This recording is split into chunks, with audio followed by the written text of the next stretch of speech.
자, 우리는 그 요한계시록 21장과 22장 성경의 가장 마지막 장들에서 왜 뉴 제루살렘, 새 예루살렘 성, 새하늘과 새 땅이 기록되어 있는가를 생각해 볼 필요가 있죠. 왜 성경의 마지막 그 장들에 뉴 제루살렘이 기록되어 있는가? 그것은 성경이 약속하는 바로 그 하나님의 나라의 완성, 궁극적인 성취며 궁극적인 열매가 바로 새하늘과 새 땅이기 때문에 그렇습니다. 이 땅을 살아가면서 그래서 많은 고난과 실패와 좌절과 절망을 맛보는 이 땅에서 그럼에도 불구하고 크리스천들이 붙들어야 될 가장 중요한 소망 그리고 신학이야말로 바로 새하늘과 새 땅에 대한 소망이며 새하늘과 새 땅에 대한 신학이라고 생각을 하고 있습니다. 초대교회가 약 300년 동안 고난을 받았습니다. 핍박을 받았죠. 과연 초대교회의 성도들이 콜로세움에서 사자밥이 되어가면서 또 수많은 그 고난의 세월 동안에 재산을 빼앗기고 목숨까지 잃는 그러한 위기상황 속에서도 끝까지 붙들었던 바로 신학이 있다면 그것이 바로 새하늘과 새 땅에 대한 신학이라고 저는 생각합니다. 바로 영원한 천국에 대한 소망과 영원한 천국에 대한 그 희망이야말로 바로 초대 교회가 환난 가운데서도 믿음으로 승리할 수 있었던 하늘의 능력이며 붙들어야만 했던 바로 승리의 신학의 원천이었다고 저는 생각을 하고 있습니다. 결국은 이 새하늘과 새 땅에 대한 신학이라는 것은 바로 미래적인 하늘, 바로 하늘의 관점에서 이 땅을 바라보는 관점이라고 저는 생각하고 있습니다. 결국은 오늘 우리가 살아가는 삶, 또 내일 우리가 살아가야 될 이 땅의 삶이 결국은 새하늘과 새 땅이라고 하는 그 미래적인 비전을 향해서 다가오고 있다는 점에서 의미가 있다고 하는 거죠. 결국은 이 미래적 새 예루살렘에 대한 소망은 그러나 오늘의 역사와 현실을 무시하는 것이 아니죠. 현실을 무시하는 도피적인 영성이 아니라고 하는 것입니다. 저는 투쟁적인 영성이다라고 표현을 하고 싶은데요. 무슨 말이냐 하면 우리가 앞으로 영원히 서 있어야 할 주님의 영광 앞에서 그리고 바로 그 미래적인 관점에서 오늘 우리가 당하는 고난과 죄악의 문제 그리고 악의 건설을 바라보면서 이 땅에서 싸워나가야 할 영성이라고 하는 그런 의미입니다. 저는 아브라함이 이런 미래적 믿음의 모델을 보여주고 있다고 생각합니다. 바로 창세기 15장에 기록되어 있는 얘기죠. 자, 아브라함은 어떤 믿음을 가졌어요? 어떤 영성을 보여줍니까? 아브라함은 자신에게 약속된 예언적인 말씀을 어떻게 했어요? 현재적 삶 속에서 이미 이루어진 것으로 붙들었다고 하는 것입니다.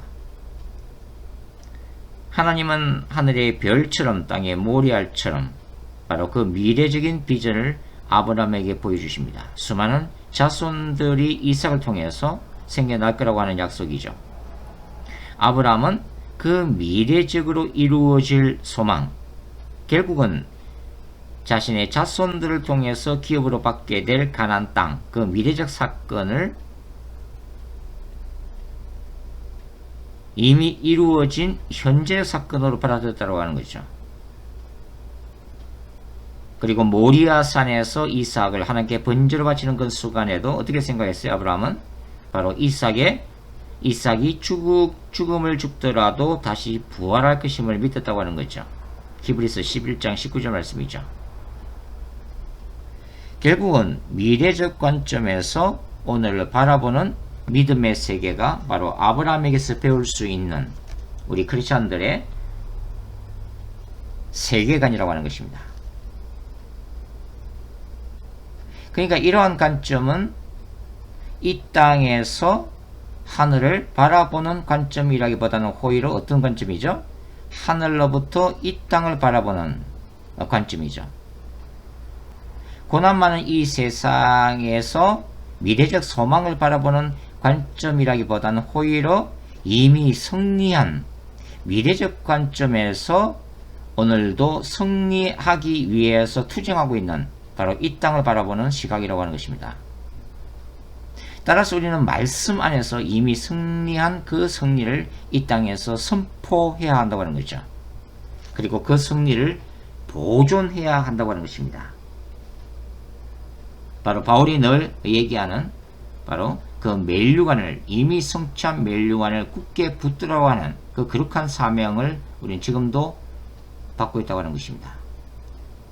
우리는 결코 이 땅의 죄악 때문에 이 승리를 빼앗길 수는 없다고 하는 것입니다.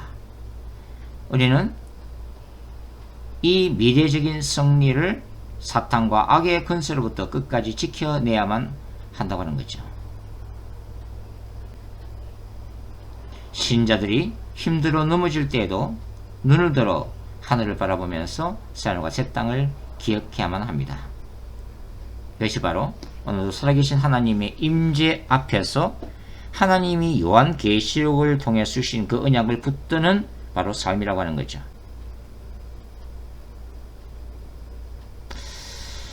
제가 나이 30이 넘어서 예수님을 영접했는데요.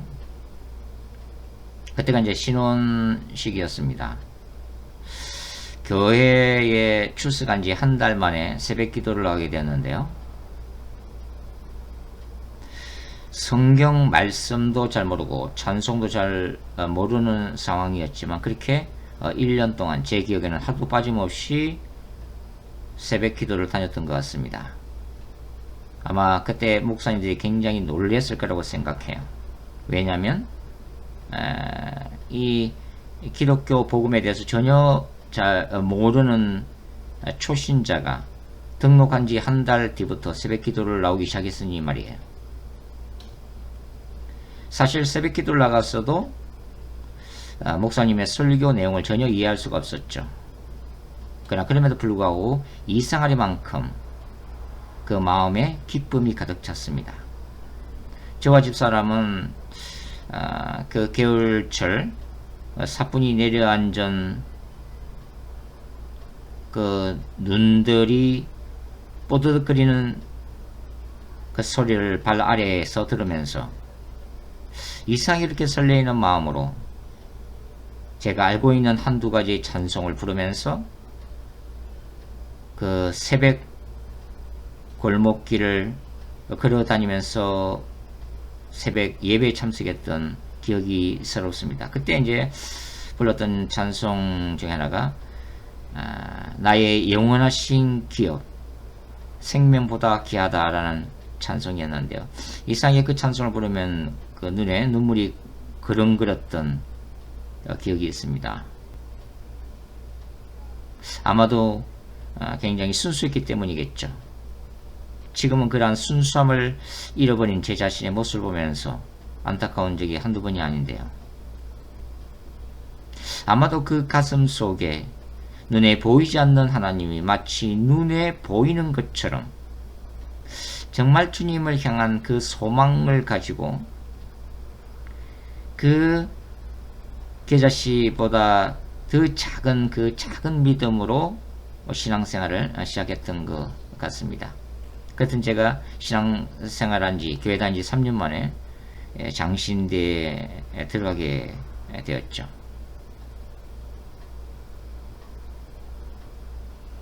저는 새 예루살렘 성에 대한 소망은 바로 2000년 동안 기독교가 붙들었던 종말론적인 소망이자 신학이라고 생각을 합니다. 2000년 동안 기독교의 그 박해받는 역사 가운데 초대교회나 중세 때나 암울한 박해기나 온갖 삶의 고통을 당할 때에도 사실 우리의 신앙의 선배들은, 우리의 어머니들은 바로 그 영원한 새하늘과 새 땅에 대한 소망으로, 영원한 천국에 대한 그 믿음으로 그러한 아픔의 세월을 견뎌낸 것이 아닌가, 그런 생각이 듭니다. 지금도 한 번씩 하늘 가는 밝은 길을 찬송할 때면 그 옛날에 가졌던 그 순수함이 회복되는 것을 가끔 느끼기도 합니다. 저 멀리 배는 나의 시온성, 그 아버지 집에 대한 소망이야말로 때로는 삶의 의미를 잊어버릴 때에도, 때로는 지치고 낙심할 때에도 다시 원인 모를 능력과 소망과 능력을 채워주는 기독교의 궁극적인 희망의 신학, 소망의 신학이 바로 새 예루살렘 성에 대한 소망이며 신학이 아닐까, 그런 생각을 해봅니다.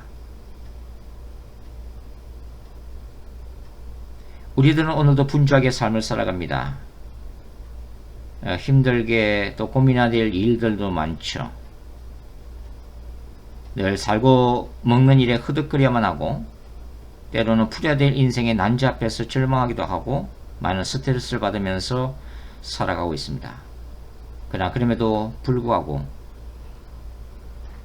우리는 언젠가 직면해야 될 인생의 죽음을 진지하게 생각해야만 하고, 예수 그리스도의 다시 오심을 생각해야 되고, 우리의 육체의 부활에 대한 말씀을 기억해야만 하죠. 그리고 우리가 영혼을 보내게 될 그 새하늘과 새 땅에 대한 말씀과 하나님의 언약을 기억해야만 합니다. 믿음 안에서 신자들은 이미 영원한 세계 안에 서 있다고 할 수가 있습니다.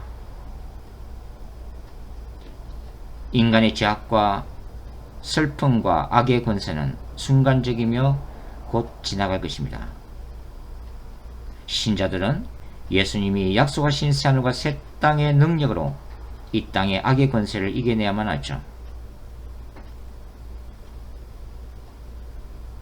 그리고 그 영원한 새하늘과 새 땅에 들어가기 위해, 아니 우리에게 점점 도래하는 그 하나님 나라의 궁극적인 완성인 새하늘과 새 땅을 맞이하기 위해서 우리는 주님 앞에서 늘 거룩한 신부로 서 있어야 되죠. 그것이 결코 쉽지는 않지만 말입니다. 늘 자를 십자가에 못 박아야 하고, 늘 세상의 유혹과 악의 권세를 하나님 군대의 영성으로 이겨내야만 한다고 하는 것입니다. 승리를 위한 투쟁 자체는 쉬운 것이 아닙니다. 그러나 신자는 그럼에도 불구하고 새하늘과 새 땅의 도래를 약속하시는 주님의 임재 안에서 바울이 얘기했던 것처럼 already, 이미, 그러나 아직 아닌 but not yet 이라고 하는, 지금 현재 하나님의 나라와 도래할 하나님의 나라의 그 갈등 속에서 우리는 살아가지만, 그러나 미래적인 승리를 현재적 기쁨으로 우리의 삶 속에서 다시 재창조해 나가는 그 노력들을 우리는 해나가야만 한다고 하는 것이죠. 우리가 슬플 때, 우리가 절망할 때마다 바로 우리가 받은 예수 그리스도의 안에서의 그 놀라운 구원,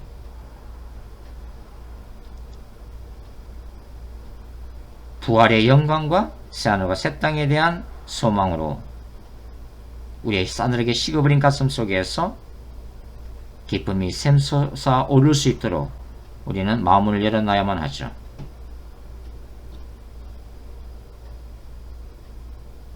오늘의